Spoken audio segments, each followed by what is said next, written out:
they go with the intention of finding the soul part. And sometimes the soul part can be with a guardian.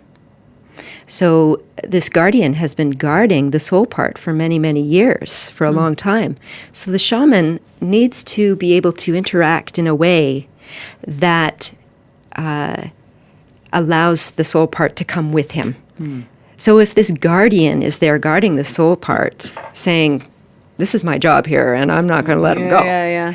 The shaman has to be kind of tricky sometimes, and that's why you get this sort of image of the tricky shaman who has to be a bit sneaky. But often the shaman will have a gift, and they can give this gift to the guardian in exchange. So it's like acting on your feet, really. You have to be open. The shaman has to be open and aware that anything is possible in this non-ordinary reality, kind of like dreams. So he might give the guardian a gift or ask the guardian to please go and find something for the shaman. You know, there's a negotiation basically that happens. And then they can carry that soul piece back and bring it back to the person. That is just so neat. Love it. So they bring it back, and you said earlier that they would blow it into their third eye.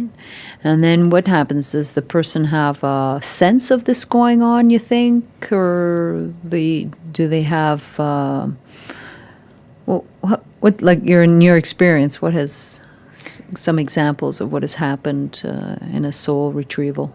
Sure. Well, let's say I'll give you a quick example of something that I experienced. A woman had a terrible fear of snakes. When she was a child, she was left outside by her mother, and she saw a snake on the stairs, but she thought it was a rope. So she went to grab it, and it slithered around her, freaked her right out. Yeah. And part of it was that she was banging on the door, screaming, and her mother thought she was just having a tantrum, so didn't let her back in. So this was a compounded trauma. You know, very innocent on the mother's part. She just wanted the child to be outside playing and not to bother her or whatever. And then the child's having this traumatic experience with a snake, who would ever expect? Yeah, absolutely. So the shaman went and looked for the soul part, and it turned out that the soul part was up in a tree watching. And when the shaman asked if the soul part wanted to come back, she said, but I need to know that my person, the body that I'm supposed to belong to, is still curious and still wants to play. So the shaman did tell her that, yes, she is open to curiosity and open to playing, and asked the soul part if she would come back. And so she did. And that person ended up, obviously, there's some time that needs to pass. Yeah. To integrate, exactly. To integrate that soul part. But if the person is interested to help manifest that change and open for the change and ready to do other things like encourage curiosity and encourage playfulness, then this sort of healing can occur. The fractured soul will stick around. Yeah. Yeah, exactly. Neat. Allow me just to tell our listeners that we're listening to the alternatives. You have choices on CIDI 99.1 FM in Brome, Missisquoi. And it's a weekly show aired on Tuesdays at 5 o'clock in the afternoon and Thursday mornings at 8:30. It's brought to you by the Sunshine Center in Sutton. If you want more information about our complimentary holistic center, you can go to sunshinecenter.ca. And our guest today is Shannon Brown. We're talking about shamanism. Please tell your listeners where they can reach you, Shannon. Sure. I have a website. It's shannonbrownstudio.com. And through Shannon Brown Studio, you can email me, or you can email Shannon at shannonbrownstudio.com. You'll see some of my work. You'll see some of my visionary artwork that's been inspired by shamanic journeying, images that have come to me through vision quests and dreams. And I'm very happy to work with people if they want to work with dream imagery, if they want to work with art, if they want to work with mandalas and healing and shamanism. This is my path. And you mentioned dreaming. So what would you like to share with our listeners about dreaming? And dreaming is another one of my passions.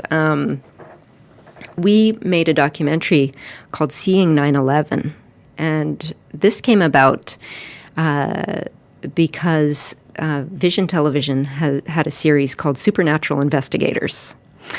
And basically what happened is 2 days before 9/11, I had a very powerful dream of exploding fireballs, people going up in smoke. It was incredibly powerful, very apocalyptic, really awful experience. And I woke up in tears. Now, Albert, my partner, is a journalist, Albert Nurnberg, very skeptical. Yeah, we had him on the show with Laughology. Laughter healing, that's right. So at that time, Albert said, that's bad. That's a sad dream. He understood. He heard my dream. He saw it. I wrote it down in my journal. 2 days later, we woke up to the horrors of 9/11. And I said, this is just like my dream. Just like my dream. And many years later, we were able to make this documentary and start researching precognitive dreaming and how this happens and why. And of course, there's many theories whether it's true that we can precognitively dream, and it's not an easy thing to study because obviously not everybody writes their dreams down and not everybody reports those dreams before something happens. So scientifically, it's very difficult. But the huge numbers of people who reported having 9/11 precognitive dreams and the websites that were up because of this was really overwhelming to us and to Albert, the skeptic, for him to actually see that other people had these types of dreams. It was really healing for me as well because I wasn't sure how accepted this idea was. I mean, I was sure that that's what this dream was. So we went to a wonderful conference, the International Association for the Study of Dreams, and they had a conference in Montreal. Just so happened it was in Montreal the year we were making this documentary. Neat. So we went and met all sorts of experts on dreaming, made this great documentary. And one of the cool things that I found about dreaming is that we dream 5 years of our lives.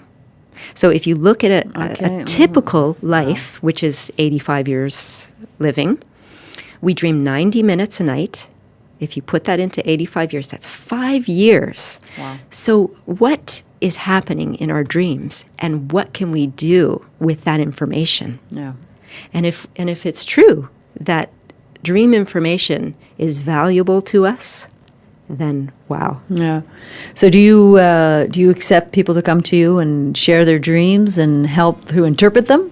I have through shamanic healing. We've done some dream work. Wonderful. And, wonderful. I'm happy to talk about it. Yeah. Well, listen, this is a great bag of goodies that we looked into. Thank you so much, Shannon. It was eye-opener and remembering some of the things that I've learned in the past too.